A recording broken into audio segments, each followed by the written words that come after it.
Hello friends, बहुत सारे guardian और स्टूडेंट्स हमसे एग्रीकल्चर पर आधारित गवर्नमेंट जॉब से रिलेटेड वीडियोज बनाने की बात कर रहे थे। इसलिए आज मैं इस वीडियो को बना रहा हूं और इस वीडियो में मैं कोशिश करूंगा कि जो इम्पॉर्टेंट गवर्नमेंट जॉब्स हैं, जो बीएससी एग्रीकल्चर करने के बाद या एमएससी एग्रीकल्चर करने के बाद, इवन मैंने कोशिश किया है कि जो आप पीएचडी किसी एग्रीकल्चर किसी ब्रांच से पीएचडी कंप्लीट करते हैं और उसके बाद जो आपको जॉब अपॉर्चुनिटी मिलेगी, उन सारे जॉब अपॉर्चुनिटीज़ का मैं इस वीडियो में जिक्र करने की कोशिश करूंगा। तो चलिए हम लोग शुरू करते हैं। सबसे पहले मैं नीचे से लेकर के चलता हूं। जो सबसे नीचे लेवल का जो एक पोस्ट होता है, जिसको कि आप जानते हैं किसान सलाहकार कहा जाता है, जो कि फार्मर्स एडवाइजर्स हम कह सकते हैं। तो किसानों को जो पंचायत लेवल पर उनको सलाह देने के लिए ये फार्मर्स एडवाइज़र या कहिए किसान सलाहकार की नियुक्ति किया जाता है। वैसे तो इसमें प्योर एग्रीकल्चर की आवश्यकता नहीं होती है, अदर एलाइड सब्जेक्ट के भी स्टूडेंट्स इसमें आते हैं, लेकिन बीएससी एग्रीकल्चर के स्टूडेंट्स भी किसान सलाहकार का काम कर सकते हैं। दूसरा है बीटीए, जिसको कि हम कहते हैं block technical manager. Block technical manager, ये ब्लॉक टेक्निकल मैनेजर और साथ में आप ये देख रहे हैं असिस्टेंट टेक्निकल मैनेजर।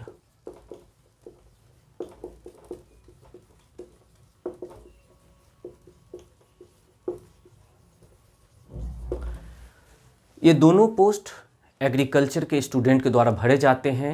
जहां पर एग्रीकल्चर के स्टूडेंट नहीं मिलते हैं तो कुछ एलाइड सब्जेक्ट से जो कि एग्रीकल्चर को फुलफिल करता है, उससे ये दोनों पोस्ट भरे जाते हैं। ये ब्लॉक लेवल का पोस्ट है, जिसमें कि साधारणतया ग्रेजुएशन लेवल पर इसका नियुक्ति किया जाता है।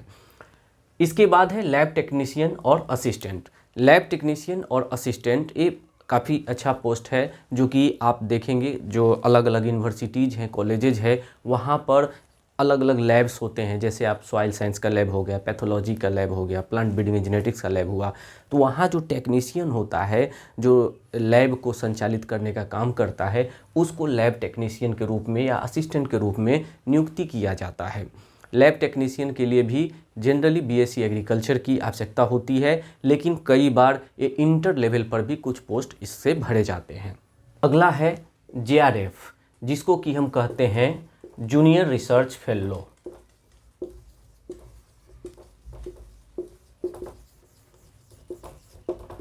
जेआरएफ एक्चुअली जब आप बीएससी एग्रीकल्चर कर लेते हैं और जब आपको एमएससी एग्रीकल्चर में एडमिशन लेना होता है, तब आप जेआरएफ का एग्ज़ाम देते हैं और जेआरएफ के द्वारा कहीं भी पूरे ऑल ओवर इंडिया में जैसा आपका मेरिट रैंक बनेगा, उसके आधार पर आप एडमिशन ले सकते हैं एमएससी में। अगर आपका मेरिट अच्छा है, जेआरएफ के लायक है, तो आपको फेलोशिप भी मिलता है। एक लमसम अमाउंट सरकार की तरफ से आपको पढ़ने के लिए पर मंथ के रूप में, स्टाइपेंड के रूप में मिलता है। उसी तरीक़ा से एसआरएफ है सीनियर रिसर्च फेलो।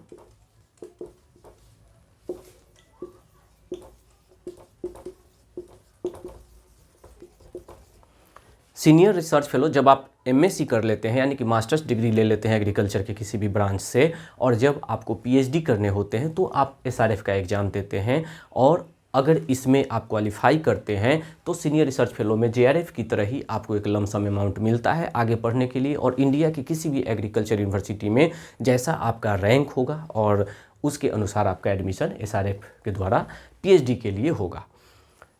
अगला जो जॉब है वो है रिसर्च एसोसिएट का। रिसर्च एसोसिएट एक्चुअली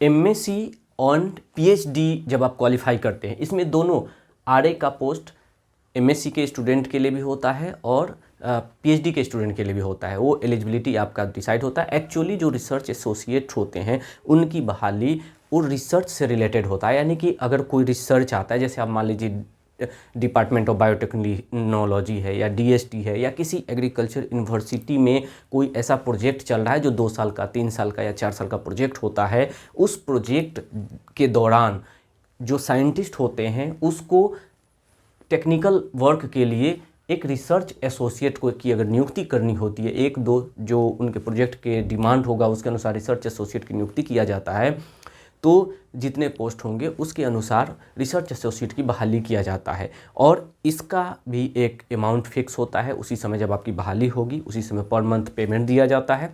और ये जो रिसर्च एसोसिएट का पोस्ट है ये सामान्यतया तभी तक होता है जब तक वो प्रोजेक्ट होता है। अगर प्रोजेक्ट एक्सटेंड करता है तो रिसर्च एसोसिएट का भी एक्सटेंड किया जा सकता है, और अगर फंड नहीं होता है तो रिसर्च एसोसिएट का पोस्ट नहीं भी निकाला जा सकता है।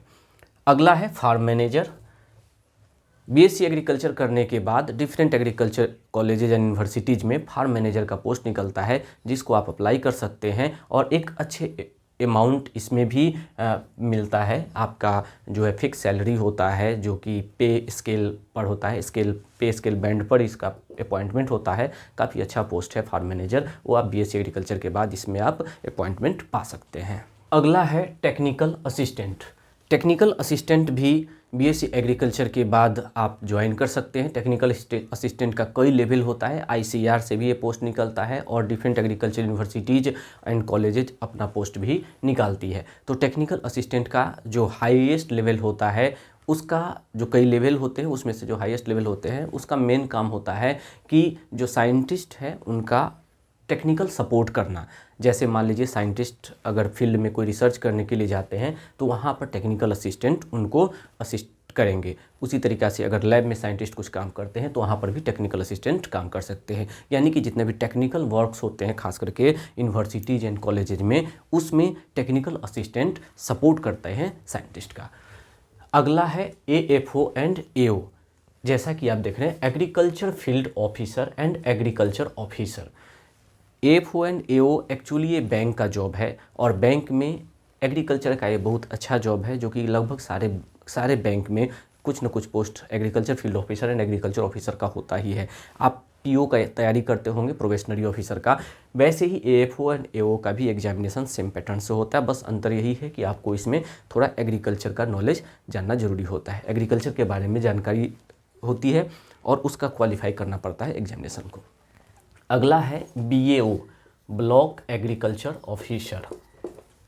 Block agriculture officer, block agriculture officer block level का पोस्ट होता है और ब्लॉक में एग्रीकल्चर से रिलेटेड जितने भी प्रोग्राम होते हैं चलते हैं, चाहे वो खरीफ अभियान हो, रबी अभियान हो और या उपादान वितरण का जो कार्यक्रम सरकार चलाती है, किसानों को बीज देने का काम या उनको प्रशिक्षण देने का काम या उनको किसी तरह का और अनुदान देने का जो होता है, वो ब्लॉक एग्रीकल्चर ऑफिसर का काम होता है। वो वहाँ से उनके अंदर जो कोऑर्डिनेटर होते हैं, जो ब्लॉक एग्रीकल्चर ऑफिसर के अंदर में एक और पोस्ट होता है एग्रीकल्चर कोऑर्डिनेटर, वो भी बीएससी एग्रीकल्चर के बाद ही भरा जाता है।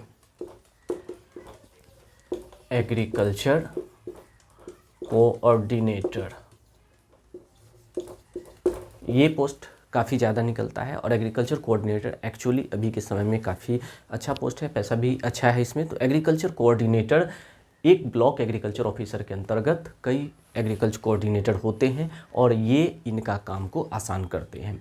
उसी तरीक़ा से ब्लॉक से जब हम ऊपर आते हैं अनुमंडल में, तो अनुमंडल में SAO होता है, यानी कि सब डिविजनल एग्रीकल्चर ऑफिसर, अनुमंडल कृषि पदाधिकारी जिसको हम कहते हैं। और अनुमंडल कृषि पदाधिकारी सारे ब्लॉक के ऊपर हेड होते हैं। जितने भी ब्लॉक एग्रीकल्चर ऑफिसर्स होते हैं उनके काम का जायजा अनुमंडल एग्रीकल्चर ऑफिसर लेते हैं।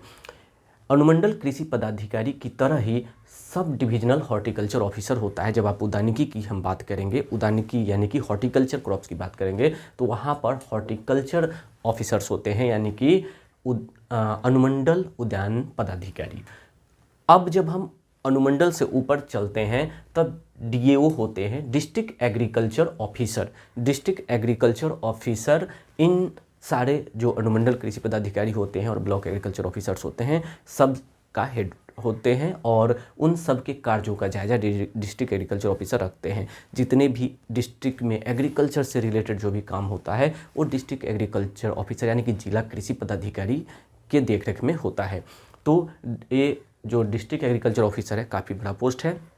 आप जो sub divisional agriculture officer, sub divisional horticulture officer देख रहे हैं, इसको तो क्या है कि BSc agriculture and BSc horticulture के बाद आप इसको एग्ज़ाम देना होता है, प्री एग्ज़ाम, इसके बाद इंटरव्यू होता है, उसके आधार पर आपका इसमें सिलेक्शन होता है। लेकिन जो डिस्ट्रिक्ट एग्रीकल्चर ऑफिसर्स होता है, तो अभी तक का ट्रेंड यही है कि डिस्ट्रिक्ट एग्रीकल्चर ऑफिसर या डिस्ट्रिक्ट हॉर्टिकल्चर ऑफिसर, ये उद्यान के लिए है, डिस्ट्रिक्ट हॉर्टिकल्चर ऑफिसर, तो ये इन दोनों पोस्ट एक्चुअली अभी तक प्रमोशनल पोस्ट रहा है और इन लोगों का ही अनुमंडल कृषि पदाधिकारी ही आगे चल करके district agriculture officer and district horticulture officer बनते हैं। लेकिन इनका अलग से एग्जामिनेशन का अभी तक तो व्यवस्था नहीं हुआ है। इसके बाद आते हैं assistant director in different department. Assistant director in different department का मतलब है कि जैसे आप जानते हैं एग्रीकल्चर के बहुत सारे डिपार्टमेंट होते हैं, जैसे पैथोलॉजी हो गया, एंटोमोलॉजी हो गया, एग्रोनॉमी हुआ, तो उसी में बहुत सारे पोस्ट निकलता है, जैसे assistant director agronomy, assistant director plant protection, इस तरीके का बहुत सारा पोस्ट होता है, जो कि इस बार तो बहुत सारा वैकेंसी भरा गया था। तो assistant director in different department, इसके लिए भी बीएससी एग्रीकल्चर आपको चाहिए, कम से कम मिनिमम क्वालिफिकेशन तो बीएससी एग्रीकल्चर होना चाहिए, और उसके आधार पर आप इसमें एग्ज़ाम होता है, बीपीएससी इसकी एग्ज़ाम कंडक्ट करती है। एग्ज़ाम के बाद आप जो है इनका सिलेक्शन होता है असिस्टेंट डायरेक्टर के रूप में। अगला जो है वो एसएमएस है, यानी कि subject matter specialist. Subject matter specialist, ये सब्जेक्ट मैटर स्पेशलिस्ट वास्तव में केवीके का पोस्ट है। कृषि विज्ञान केंद्र होते हैं और बहुत सारे ऐसे रिसर्च स्टेशंस होते हैं जहां पर सब्जेक्ट मैटर स्पेशलिस्ट को अपॉइंट किया जाता है। Subject matter specialist equivalent to scientist ही होते हैं, और उनका जो पे ग्रेड है अभी तक 5400 ग्रेड पे चल रहा है सब जगह। वैसे 6000 ग्रेड पे पर भी विचार किया जा रहा है, सभी जगह बहुत जगह कर भी दिया गया है 6000 ग्रेड पे, लेकिन जो मेन पे स्केल एसएमएस का होता है वो 5400 ग्रेड पे अभी तक था। उसके बाद हम आते हैं साइंटिस्ट।